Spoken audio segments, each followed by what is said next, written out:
The house is looking disastrous right now. Please tell her to hurry back and clean up. My mother-in-law came all the way to my parents' house just to tell me that. But then, my mom made an even more shocking statement.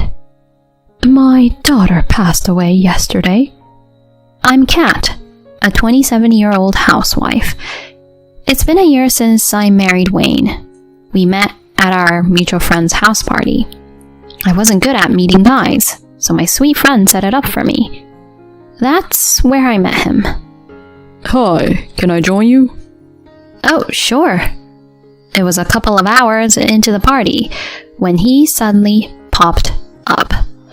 We talked about a lot of things, and he asked me many questions, which made it easy for me to keep the conversation flowing. We were glued in our seats, talking until the wee hours, and I was hoping I would see him again. Luckily, he felt the same way, and we exchanged our numbers at the end of the night. From then on, we messaged each other every day and started casually dating. As we got to know each other better, he asked me to be his girlfriend. We kept our relationship fun and loving without any major quarrels. Your cooking is amazing. I'm impressed by the taste. Really? I'm so happy to hear that. I'll make you more. Whenever he came over, I often cooked for him. Seeing him enjoy my food delighted me. If we got married, I thought I'd be cooking like that for him every day. I couldn't help but smile at the thought. I did hope to marry him someday. Then, about a year into our relationship, he popped the question. Will you keep making delicious meals for me? Marry me. I was totally caught off guard by how quickly it happened, but I was ecstatic. Yes, I love you so much. Hence, the wedding preparation began. We quickly informed our parents and had the customary meet and greet. Then we tied the knot in a beautiful ceremony. Many friends and co-workers blessed us at our wedding, and I felt an overwhelming sense of happiness. We had been living separately up to that point and finally moved in together. Wayne wanted me to focus on being a homemaker, so I quit my job to become a full-time housewife. I did my best to provide a comfortable home for him by expanding my cooking skills and keeping the house squeaky clean. However, there was one thing that grabbed my attention about Wayne after living together. He was way messier than I imagined. First off, he always left his clothes lying around.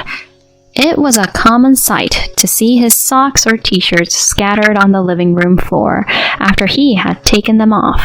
And after eating, he didn't bother to take his own dishes away but went straight to the sofa to lie down.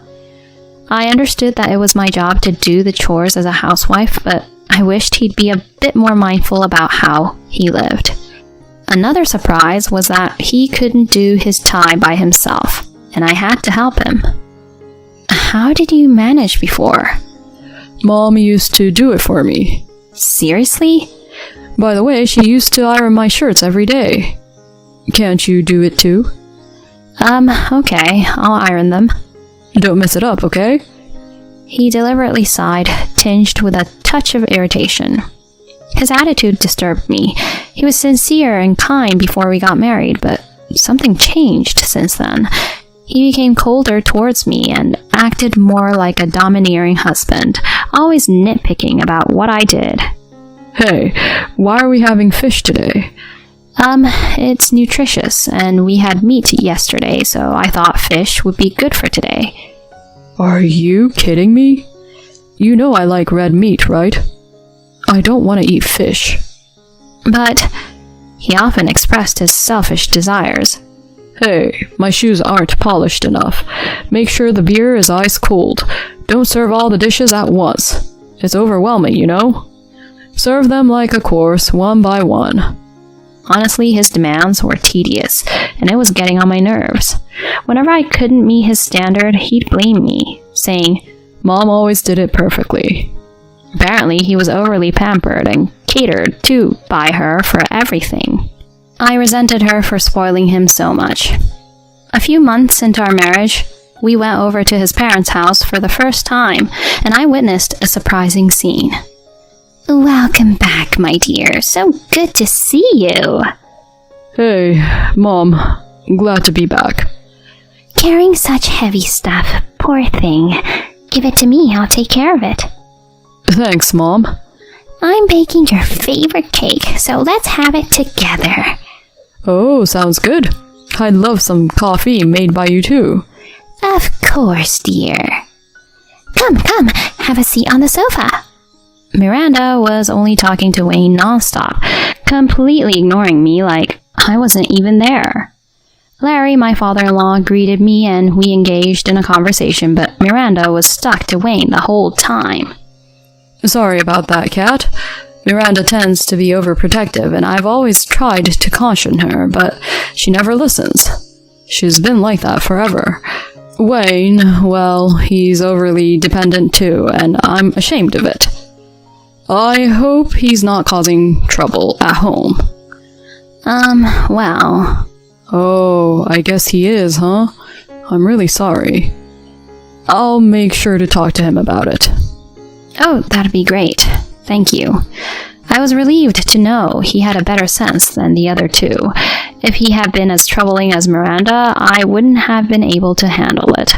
Still, I was quite flabbergasted by how she treated Wayne. If she raised him that way, no wonder he turned out selfish and unable to do anything on his own.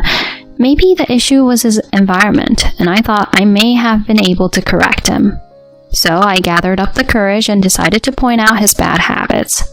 Honey, leaving your stuff scattered everywhere like this isn't cool. I have to pick them up and put them in the laundry basket, you know? If you could do that yourself, the house would look a lot neater. Why do I have to do such a hassle? Maybe because you think it's a hassle, that's why you don't do it.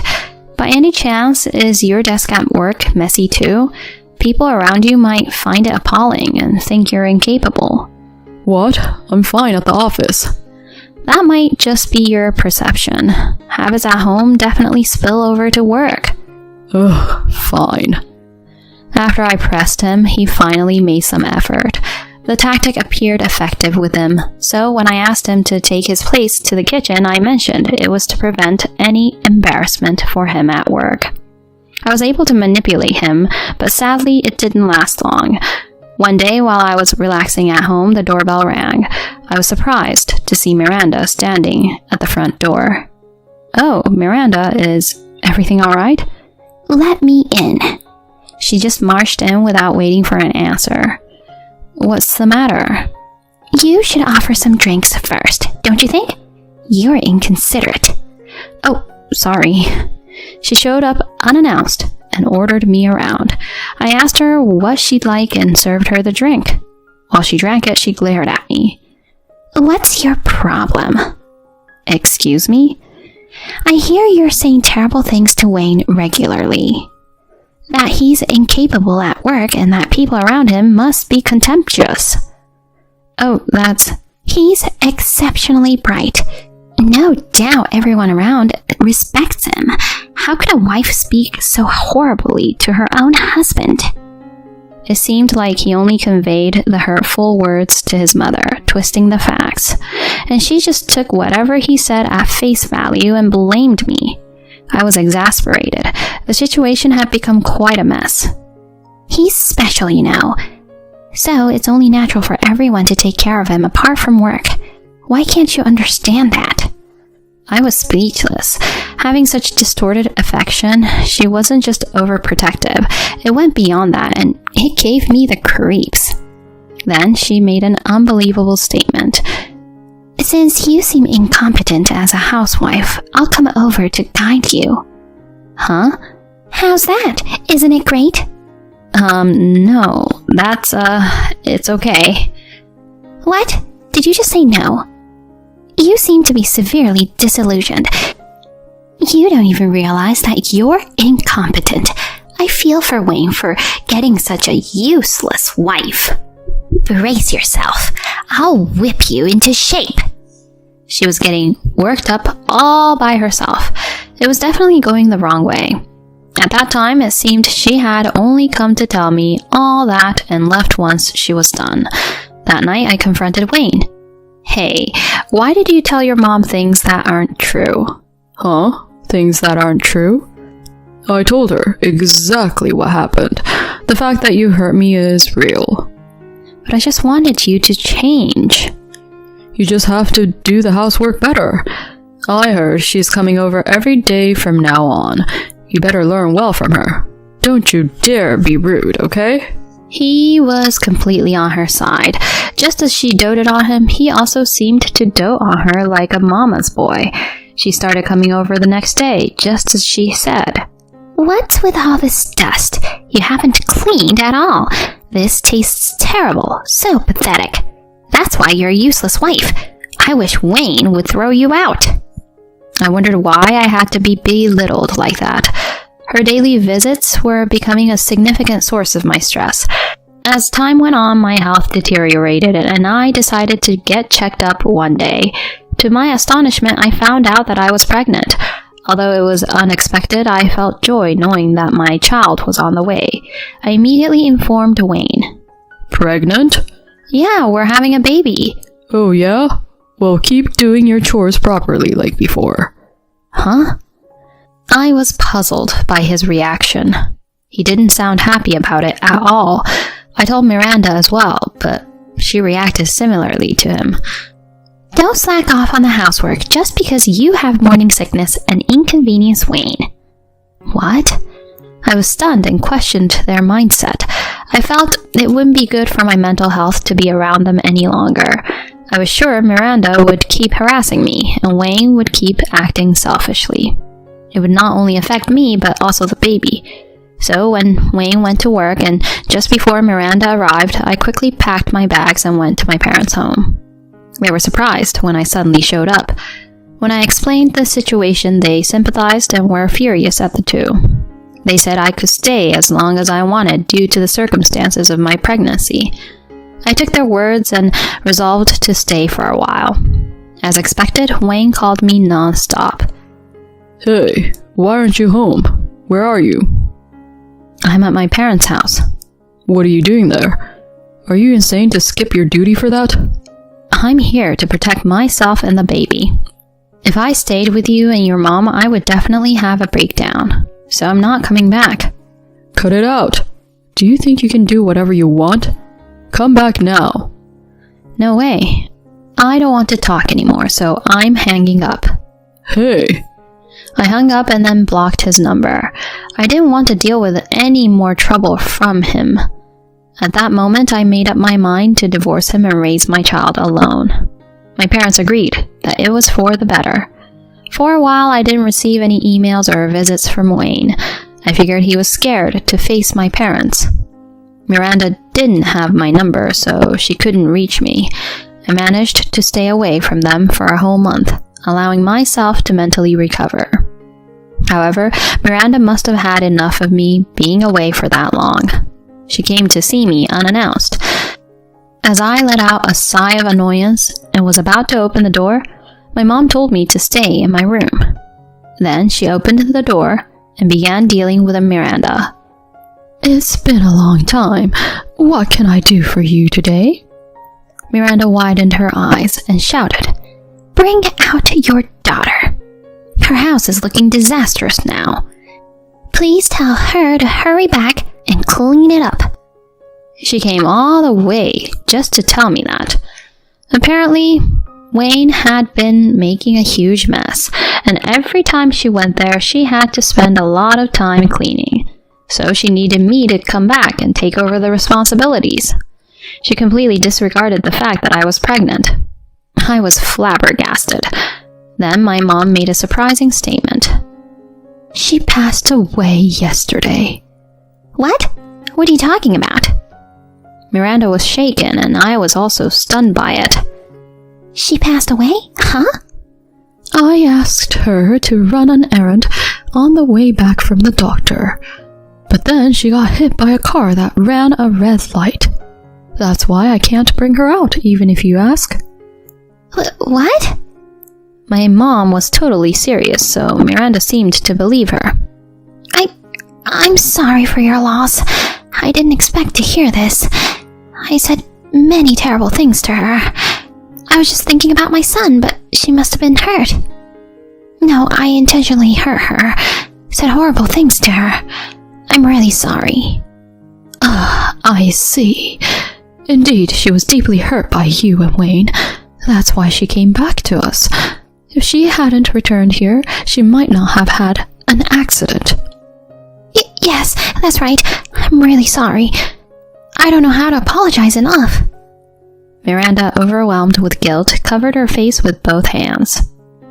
Have you realized how badly you've hurt my daughter? Yes, I'm really ashamed. She kept apologizing, and my mom stopped her. Please, forgive me for going a bit too far. Actually, Kat is alive. Huh? But the fact remains that she's deeply hurt and needs to rest.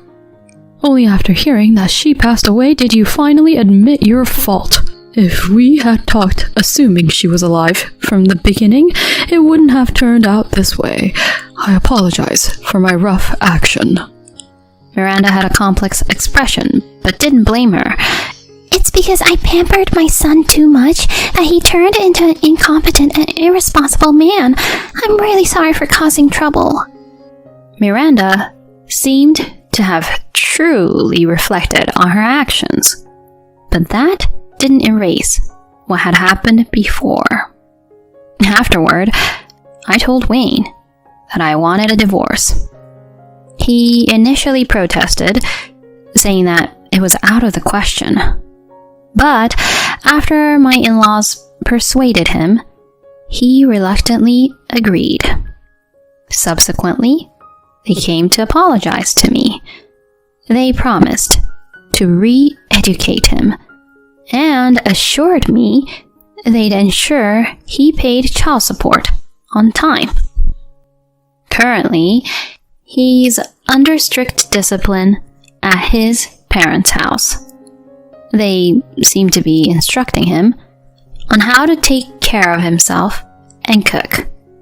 Despite complaining, he's in a situation where he has no choice but to do the chores, albeit clumsily. Occasionally, my in-laws get to see their grandson. As for Wayne, I plan to decide whether to involve him in the child's life based on my in-laws' assessment of his maturity. Meanwhile, I've started working again and getting support from my family in raising my son. I'm working hard to earn enough for his future education and to allow him to pursue his interests.